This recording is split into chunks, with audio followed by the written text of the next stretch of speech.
तो देखिए, मैंने थोड़ा सा आपको मेमोरी का ओवरव्यू बताने की कोशिश की है, मेमोरी मैनेजमेंट की। आखिर मेमोरी कंप्यूटर के अंदर किस तरीके से काम करती है और कौन सी मेमोरी किसके बीच में होती है, सीपीयू और मेन मेमोरी में कौन सी मेमोरी होती है, या कैशे या ऑक्सिलरी मेमोरी के बीच में कौन सी मेमोरी होती है, और होती है तो हम इसको यूज़ क्यों करते हैं, और अगर कैशे की स्पीड सबसे फास्ट होती है क्यों ही हम कैशे का यूज़ क्यों नहीं करते सीपीयू के अंदर।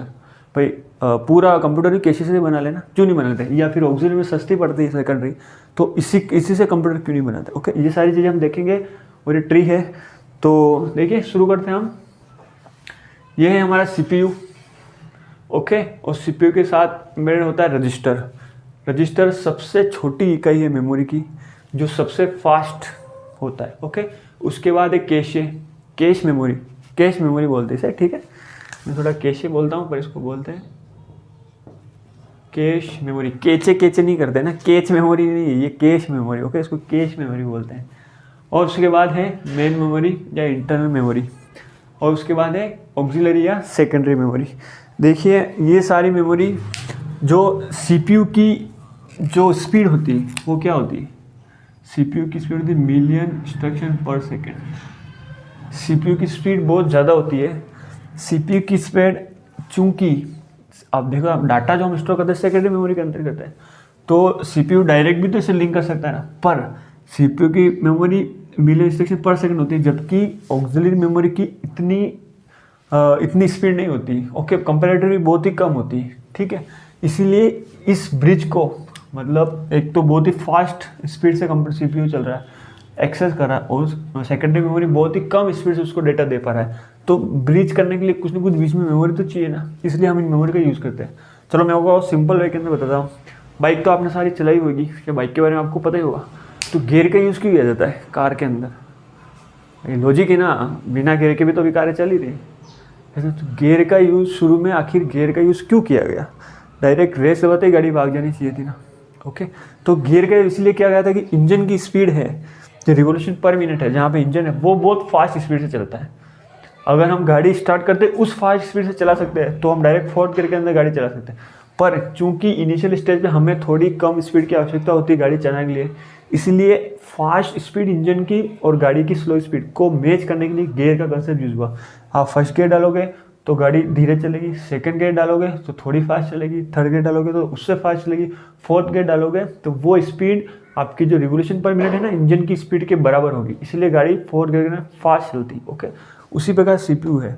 सीपीयू की स्पीड मैच करने के लिए सेकेंड मेमोरी की स्पीड बहुत कम है, उससे थोड़ी स्पीड ज़्यादा है मेन मेमोरी, और सबसे ज़्यादा स्पीड है कैश। उसके बाद रजिस्टर, तो डायरेक्ट ही सीपीयू को अगर कुछ भी काम होता है डायरेक्ट वो रजिस्टर के साथ ही लेन देन करता है, ठीक है। तो और एक और चीज़ है इसके अंदर, अब चूँकि बहुत सारा डेटा हमें सेकेंडरी मेमोरी से अंदर मेन मेमोरी के अंदर मैप करना पड़ता है, तो एक आपने कंसेप्ट सुना होगा, virtual memory concept. Main memory का हम ये बताते हैं, चाहे अगर मेन मेमोरी के अंदर साइज़ कम है, वर्चुअल मेमोरी का यूज़ कहाँ किया जाता है, when main memory size is less than secondary memory. पर हम इसको इल्यूजन देते हैं कि मेन मेमोरी के पास बहुत सारी साइज़ है, ताकि इसको सीपीयू को ऐसा नहीं लगे कि भाई मेरे पास डेटा नहीं है और मैं अब जो सीपीयू आइडल स्टेज पर जाऊँ, क्योंकि हम कभी भी नहीं चाहते कि सीपीयू आइडल स्टेज के ऊपर है। हम हमेशा चाहते हैं कि हम सीपीयू का यूटिलाइजेशन अप टू 100% लें, इसीलिए मेन मेमोरी का भी यूज़ किया गया बीच में, ठीक है। तो ऑक्सिलरी मेमोरी को मेन मेमोरी के अंदर मैप करने की टेक्निक कहता है वर्चुअल मेमोरी, बहुत ही इंपॉर्टेंट है। ओके, और यहीं पे मेन मेमोरी को अगर कैशे के अंदर मैपिंग करनी है हमें, वो बोलते हैं कैशे मैपिंग। ये मैपिंग बहुत एडवांस लेवल टॉपिक है, अगर आप हो सकता है तो मैं आगे इसको जैसे जैसे बढ़ेगा ये कंप्यूटर ऑपरेटर एंड ऑर्गेनाइजेशन के अंदर, कंप्यूटर ऑर्गेनाइजेशन एंड आर्किटेक्चर के अंदर, तो मैं आपको बढ़ाऊँगा, ठीक है। इसके बाद आ जाइए इसके ऊपर, ये जो ट्राइंगल आप देख रहे हैं, तो ये साइज़ के आधार पर बनाया गया है। साइज़ ऊपर से नीचे बढ़ रही है, सबसे छोटी साइज़ होती है रजिस्टर की, उसके बाद सब होती है कैश, उसके बाद मेन मेमोरी, उसके बाद मैग्नेटिक, और उसके बाद मैग्नेटिक टैप्स। ओके, तो साइज़ के आधार पे ये ऊपर से नीचे है, कॉस्ट के आधार पे ये नीचे से ऊपर है। रजिस्टर की कॉस्ट सबसे ज़्यादा होती है, फिर कैश की होती है, फिर मेन मेमोरी की होती है, मैग्नेटिक डिस्क और मैग्नेटिक टैप। ओके, और इसके बाद आ जाइए, अब जो एक्सेस, आखिर जो एक्सेस किस प्रकार किया जाता है मेमोरी के अंदर, डाटा चाहिए हमें, जैसे सीपीयू को ही डाटा चाहिए तो सीपीयू कैश के पास जाता है, कैश के पास नहीं मिला तो फिर वो मेन मेमोरी के पास जाएगा, मेन मेमोरी के पास नहीं मिला तो वो पेज फॉल्ट हो जाएगा, फिर पेज सर्विस टाइम के लिए वो सेकेंडरी मेमोरी के अंदर जाएगा ढूंढने के लिए। तो ये एक्सेस किस प्रकार से होगा, तो रजिस्टर कैश और मेन मेमोरी के अंदर जो एक्सेस करता है सीपीयू वो रैंडम एक्सेस करता है। इंपॉर्टेंट है, ये चीज़ें लिखी हुई है आपको लग रहा है पर इस क्वेश्चन आता है डायरेक्ट, है ना, बहुत ही इंपॉर्टेंट है। रैंडम एक्सेस करता है कैश मेमोरी और मेन मेमोरी, और मैग्नेटिक डिस्क यूज़ करता है सेमी रैंडम एक्सेस। सीपीयू को अगर मैग्नेटिक डिस्क यूज़ करनी है तो एक्सेस करेगा सेमी रैंडम एक्सेस, और मैग्नेटिक टेप सीक्वेंशियल एक्सेस का यूज़ करता है। ओके, उम्मीद है आपको समझ में आ रहा होगा। तो फिर एक दूसरी चीज़ और है, चूँकि कैश मेमोरी की स्पीड सबसे ज़्यादा है तो हम इसका ही यूज़ क्यों नहीं करते। ओके, या फिर सेकेंडरी मेमोरी की कॉस्ट बहुत कम है, कॉस्ट कम है ना, कॉस्ट घट रही है देखिए मैग्नेटिक डिस्क की, तो इसका ही यूज़ क्यों नहीं करते। क्यों नहीं करते, देखिए हम क्या चाहते हैं कि जो सीपीयू कंप्यूटर जो पीसी है, कंप्यूटर है, वो आम आदमी की पहुंच के पास भी रहे, ठीक है ना। अभी हम कैश का बहुत कम यूज़ कर रहे हैं, उसके बावजूद तो कंप्यूटर की कीमत 1 लाख के अंदर आती है, 1.5 लाख 2 लाख, ठीक है, जैसे जैसे आप एडवांस लोगे। अगर मानिए कि जैसे अभी सेकेंड मेमोरी का यूज़ करते हैं हम 1 TB, और रैम का यूज़ आप देखिए 2 GB 4 GB 6 GB, अभी 8 GB 16 GB यहाँ तक बढ़ गई, ठीक है। ये मानिए कि अगर ये 16 GB की जगह हम 1 TB यूज़ करें, और जब हम 16 GB यूज़ करें तभी इसकी कीमत 1 लाख है। जब 1 TB सेकेंडरी मेमोरी को तो 1 TB की तो आवश्यकता होती है ना आज के समय, 1024 GB, ओके ना। तो जब उसका यूज़ करेंगे तो आप देखिए कि इसकी कीमत कहाँ बढ़ जाएगी, 10 लाख 20 लाख 25 लाख, तो आम आदमी की पहुँच में नहीं होगा ये, ठीक है। फिर दूसरी बात है कि अगर हम सिर्फ सेकेंडरी मेमोरी का यूज़ करें, सस्ती पड़ रही ना, सेकेंडरी मेमोरी का ही यूज़ करें। पर क्या होगा कि अगर कोई इंस्ट्रक्शन हमें एग्जीक्यूट करना है, सीपीयू को कोई काम करना है, तो सीपीयू बहुत ही सेकेंडरी मेमोरी का जो एक्सेस टाइम होता है क्या बताया, बहुत ही कम होता है। ओके, एक्सेस जो करती है सेकेंडरी मेमोरी उसका एक्सेस बहुत कम होता है, इसलिए जो इंस्ट्रक्शन सीपीयू क्या होने लग जाएगा, हैंग होने लग जाएगा। या जैसे अपने एक बटन दबाया एंटर, तो वो थोड़ी देर बाद आएगा, फिर कुछ और टाइप किया थोड़ी देर बाद दिखेगा, गैप टाइम लैप के बीच में हमें दिखने लगेगा। इसीलिए ये सारा कॉम्बिनेशन है, आपस में इन सबका अपना अपना यूज़फुल काम है। ओके, आई थिंक मेरे ख्याल से आपको समझ में आ रहा होगा। तो देखिए चलते हैं आगे की ओर। मेमोरी सबसे पहले हम पढ़ेंगे प्राइमरी मेमोरी, जो हमने बताई थी अभी। प्राइमरी मेमोरी 2 तरह की होती है, रैम मेमोरी, रोम मेमोरी, और एक और होती है कैश मेमोरी, ठीक है। तो रैम मेमोरी की फुल फॉर्म क्या होती है, रीड ओनली मेमोरी। आखिर रैम मेमोरी के आपने सब पढ़ रखा होगा कि रैम मेमोरी वो होती है जो पावर बंद होती चली जाती है, रोम मेमोरी वो होती है जो पावर ऑफ होने के बाद भी रहती है। सही बात है। तो एक टर्म इसके साथ यूज़ किया जाता है, इंपॉर्टेंट है, वोलेटाइल मेमोरी। रैम मेमोरी क्या है, वोलेटाइल मेमोरी, जो पावर ऑफ होने के बाद वोलेटाइल यानी वोलेटाइल हो जाती है, उड़ जाती है। जैसे पावर ऑफ होगा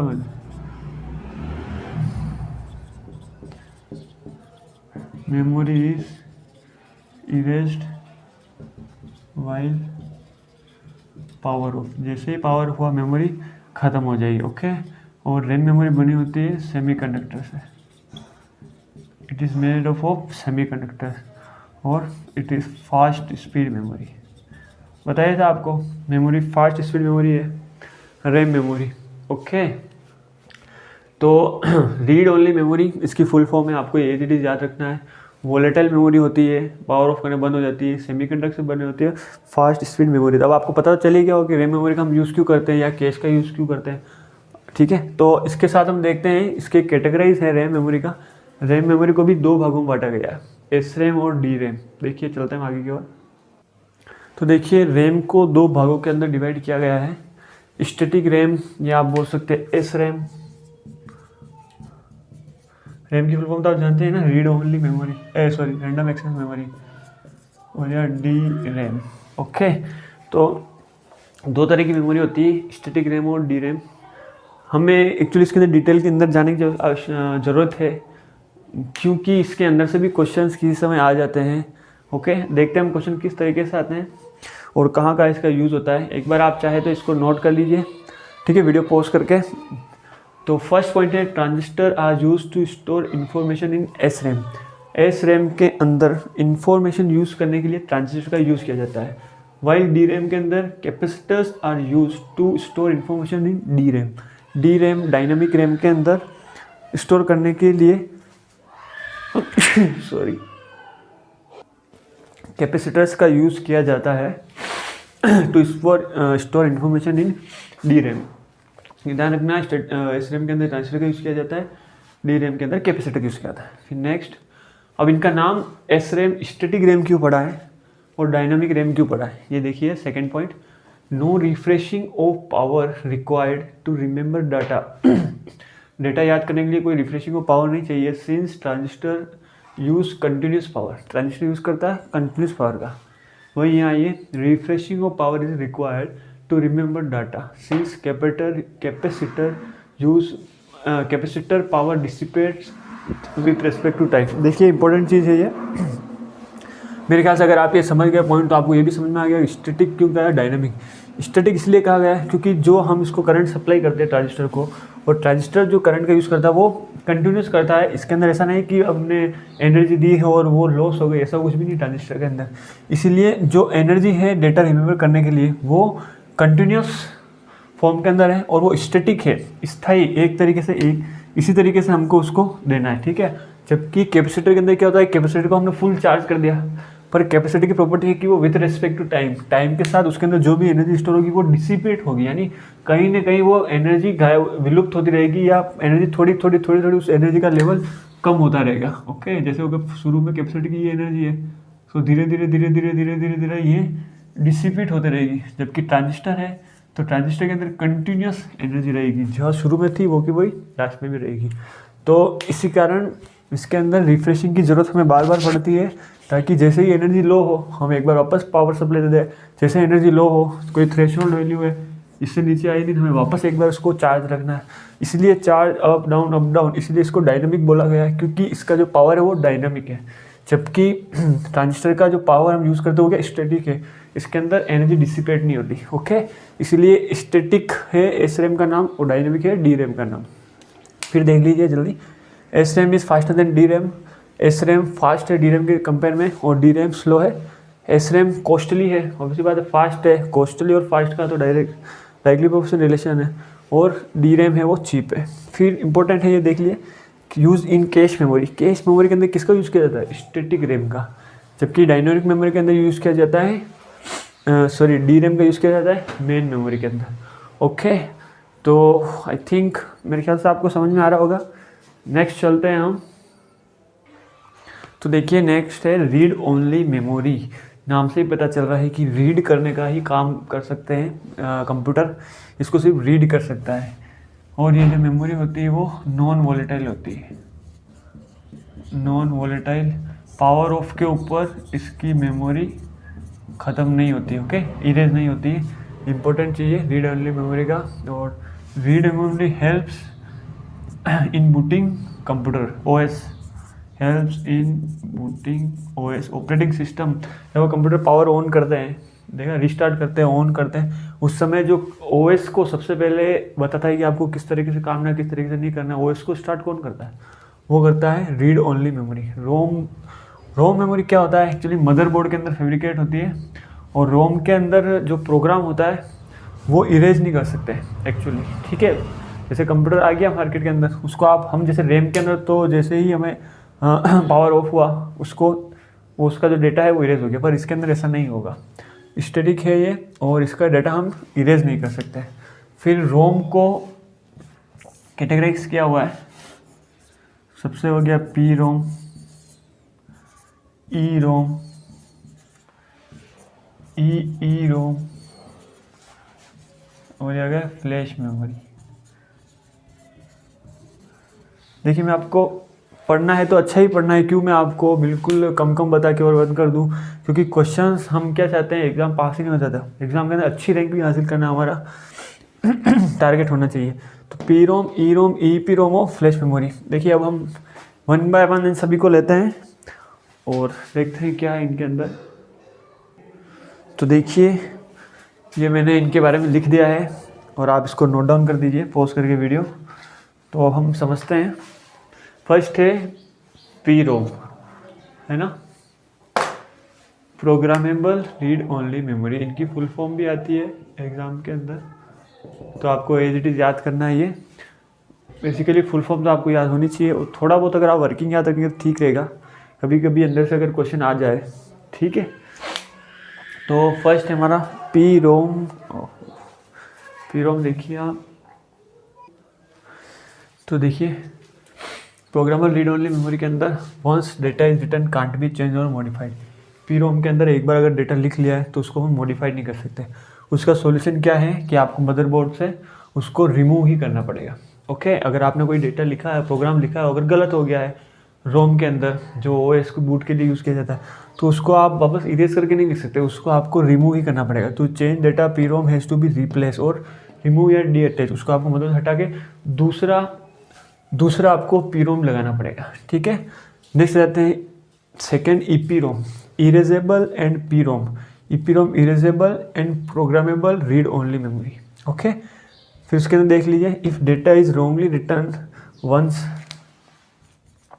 if data is wrongly written once chip it can be modified. Okay, अगर डेटा गलत लिखा गया है तो उसको मॉडिफाइड किया जा सकता है। ये डिफरेंस है पी रोम और ईपी रोम के अंदर। अगर इसके अंदर डेटा गलत लिखा गया तो आपको उस चिप के अंदर तो कुछ भी नहीं किया जाएगा, दूसरी चिप के अंदर आपको प्रोग्राम लिख के उसको मदरबोर्ड के ऊपर फैब्रिकेट करना पड़ेगा।